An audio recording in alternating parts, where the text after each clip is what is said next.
Hello YouTube family, नमस्ते, प्रणाम, स्वागत है आप सबका आपके अपने चैनल में। कैसे हैं आप लोग? आशा करते ही बहुत बहुत अच्छे होंगे, स्वस्थ होंगे, मस्त होंगे, अपने अपने लाइफ में खुशहाल होंगे।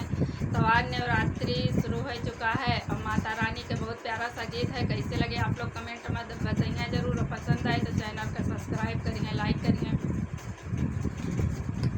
माफ की हूँ दुर्गा भवानी, तोहार मैया पूजा ना जानी। माफ की हूँ दुर्गा भवानी, तोहार मैया पूजा ना जानी।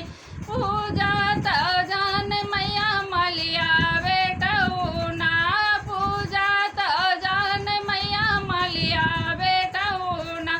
चढ़ावे फुलवा के हार महारानी, तोहार मैया पूजा ना जानी। माफ की हूँ दुर्गा भवानी, तोहार मैया पूजा ना जानी। पूजा तो जान मैया मेहरा बेटऊ ना, पूजा तो जान मैया मेहरा बेटऊ ना।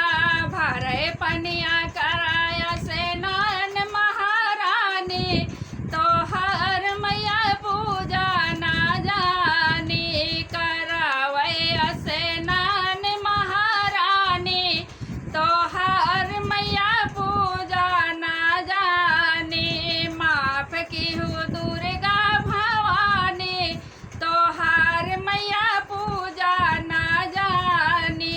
पूजा तो जान मैया चमरा बेटऊ ना, पूजा तो जान मैया चमरा बेटऊ ना। बजावे बधैया महारानी, तोहार मैया पूजा ना जानी। बजावे बधैया महारानी, तोहार मैया पूजा ना जानी। माफ की हूँ दुर्गा भवानी, तोहार मैया पूजा ना जानी। पूजा तो जान मैया पंडित बेटऊ ना, पूजा तो जान मैया पंडित बेटऊ ना।